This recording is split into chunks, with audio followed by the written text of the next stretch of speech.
Chapter 4 will cover the first and second invasion of the Mushroom Kingdom by the Koopas. It will also contain the Punch-Out series. On the 13th of September in the year 1985, the kingdom of the peaceful mushroom people was invaded by the Koopa, a tribe of turtles famous for their black magic. The quiet, peace-loving mushroom people were turned into mere stones, bricks, and even field horsehair plants, and the Mushroom Kingdom fell into ruin. The only one who can undo the magic spell on the mushroom people and return them to their normal selves is the Princess Toadstool, the daughter of the Mushroom King. Unfortunately, she is presently in the hands of Bowser, the great Koopa Turtle King. Mario and Luigi hear about the Mushroom People's plight and set out on a quest to free the Mushroom Princess from the evil Koopa and restore the fallen kingdom of the Mushroom People. Mario and Luigi, having had plenty of experience battling and adventuring, fight their way through the 8 castles. But every time they find a castle, the Bowser inside is only an illusion, and instead of finding the princess, they find one of her toad retainers, informing them that the princess is in another castle. Eventually, they rescue the 7 toads that are part of the princess's court. They defeat Bowser and rescue the princess, and she rewards Mario with a kiss. The princess uses her magic to restore the inhabitants of the Mushroom Kingdom back to normal. Mario and Luigi fulfilled Kamek's prophecy that was made 29 years ago. Disaster has fallen upon the Koopa Kingdom at the hands of the Italian plumbers from Brooklyn, and they have lost the war with the Mushroom Kingdom. Bowser, of course, escaped to rally his troops and plan their next attack. These, of course, are the events of Super Mario Bros. Super Mario Bros. Deluxe and the Super Mario All-Stars version of the game are retellings of the same story. Super Mario Bros. 2J, also known as Super Mario Bros. The Lost Levels, takes place in a parallel world. This is explained in the instruction manual of Super Mario Bros. 2J. Since it takes place in a parallel world, it is excluded from the timeline. It's likely that the Mushroom King and Mushroom Queen passed away shortly after or during the events of Super Mario Bros. They are never mentioned again despite being the King and Queen of the Mushroom Kingdom, as well as the parents to Princess Peach. The interaction with the princess and Mario would spark the beginning of their relationship. From this point on, they are romantically interested in one another.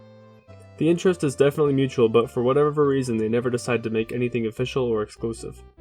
Shortly after his adventures in the Mushroom Kingdom, Mario founds his own land, Mario Land, and builds his castle.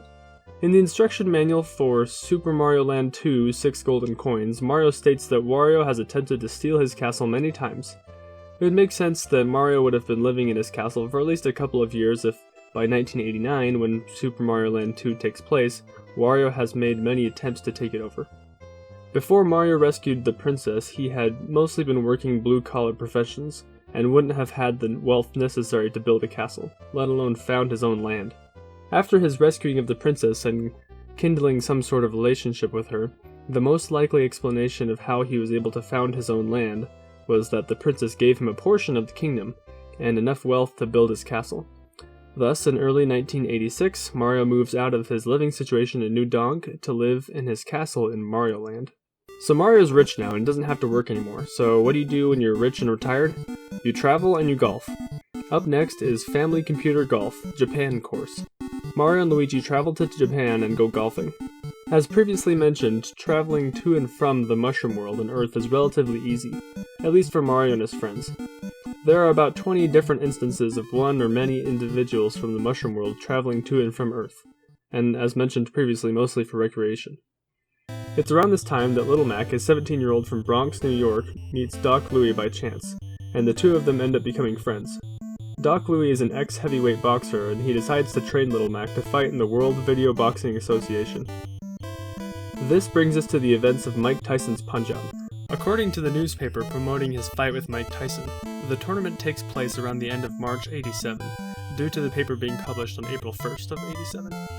He fights his way through the ranks until he defeats Kid Dynamite himself. Mike Tyson's Punch-Out takes place before any of the other Punch-Out games because the instruction manual states that Doc Louie started training him and that this tournament is his debut. Mario acts as a referee in this particular tournament. It's unclear if he has experience with boxing, but he is rich, so if he wanted to, it wouldn't be much of a difficulty getting the position. Maybe it was something that he always wanted to do, and now that he's loaded, now has the opportunity.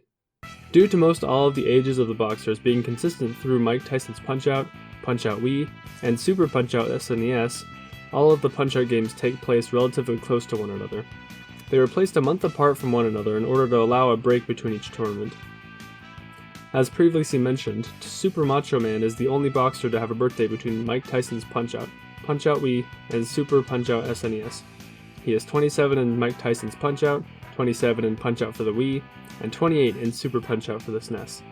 This means that Punch-Out Wii takes place after Mike Tyson's Punch-Out, but Doc Louie's Punch-Out takes place before Punch-Out Wii, so next in the timeline is Doc Louie's Punch-Out, which takes place about a month after Mike Tyson's Punch-Out. Doc Louie spars with Little Mac in a one-on-one in preparation for the upcoming tournament. A few days later, Punch-Out Wii takes place. Little Mac fights his way through many of the same boxers that he had previously bested a month ago with Doc Louie in his corner. He ultimately is defeated by Donkey Kong in his last stand. Now remember, this is still Donkey Kong Sr., Cranky Kong. Younger Cranky Kong looks very similar to Donkey Kong III, but Donkey Kong III isn't born yet.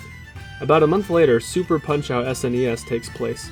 Doc Louie doesn't accompany Little Mac this time, but he punches some familiar and unfamiliar faces until he defeats the Bruiser Brothers themselves. In mid-1987, Sky Sims is born. While Mario is in the US, he goes golfing again in Family Computer Golf US course. He golfs with a mysterious woman who nobody knows the name of, as well as Luigi, an unnamed blue overalled look-alike, and a yellow unnamed overalled look-alike. A short time later, Punch-Out Arcade takes place. Punch-Out Game & Watch is a retelling of the same story. Little Mac has to again punch some familiar faces. And if you're wondering why Little Mac looks so ugly and old now, it's because he's been getting repeatedly punched in the face every day for almost a year now. Mario, Luigi, Donkey Kong Sr., and his son also attend the event and watch from the sidelines. About a month later, Little Mac fights through the WVBA for the last time. Soda Popinski finally dropped the act and changed his name to Vodka Drunkinski. The Bros and the Kongs watch this tournament as well. Little Mac at this point is tired of getting punched in the face and hangs up his trademark green boxing gloves for the time being, and decides to try his hand at professional arm wrestling, in the arcade game Arm Wrestling. He goes up against many opponents, including Mask X, who is an alter ego of Bald Bull. Little Mac has grown quite a bit over the past year, and has also changed his hair a couple of times. He eventually becomes the arm wrestling champion of the world. Mario decides to try Formula 1 racing in Famicom Grand Prix F1 race. This is his first racing experience and has sparked an interest that will stick with him and his friends for many years to come. He later gets Luigi involved in races and they enter monster truck races at Famicom Grand Prix 2 3D Hot Rally. While Mario and Luigi have been on Earth honing their racing skills, Bowser and his armies have come together to launch a full-scale invasion of the Mushroom World in Super Mario Bros. 3. The Mushroom Kingdom has been a peaceful place thanks to the brave deeds of Mario and Luigi. The Mushroom Kingdom forms an entrance to the Mushroom World where all is not well. Bowser sent his 7 children known as the Koopalings to make mischief as they please in the normally peaceful Mushroom World.